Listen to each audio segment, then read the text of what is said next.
En Afrique australe, une nouvelle arme arrive contre le VIH. L'Afrique du Sud, l'Eswatini et la Zambie commencent à administrer le lenacapavir, un traitement préventif injectable 2 fois par an seulement et qui réduit de 99,9% les risques de transmission et qui pourrait changer la donne pour des millions d'Africains, notamment pour les femmes. Philippine Clermont-Tonnerre et Yann Guénaud.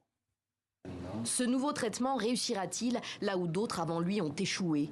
Son nom, le lenacapavir, un médicament prometteur contre le virus du sida. Fabriqué par le laboratoire américain Gilead Sciences, il réduit, selon des études, le risque de transmission de 99,9%. Cette femme fait partie des tout premiers Sud-Africains à en bénéficier. J'ai perdu ma mère en 2021. Elle était séropositive.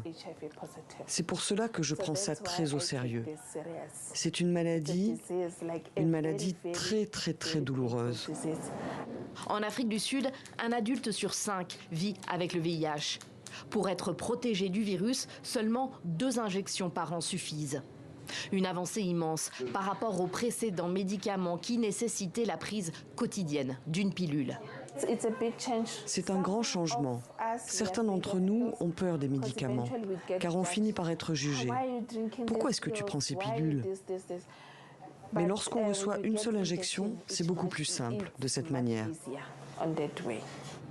Le lenacapavir représente un espoir pour tout le continent. Voisin de l'Afrique du Sud, l'Eswatini fait partie des pays les plus touchés par le VIH. Les autorités viennent de recevoir leur première dose gratuitement des États-Unis. Nous espérons que cela contribue grandement à traiter les nouvelles infections avec lesquelles nous avons du mal ces derniers temps. Nous exprimons notre profonde gratitude envers les donateurs et les partenaires qui travaillent avec nous. Car le traitement est très cher, 28 000 $ par personne et par an. C'est le coût actuel du lenacapavir en attendant l'arrivée de génériques. Washington s'est engagé à fournir 2 millions d'injections à une dizaine de pays africains. Mais beaucoup estiment cet apport insuffisant.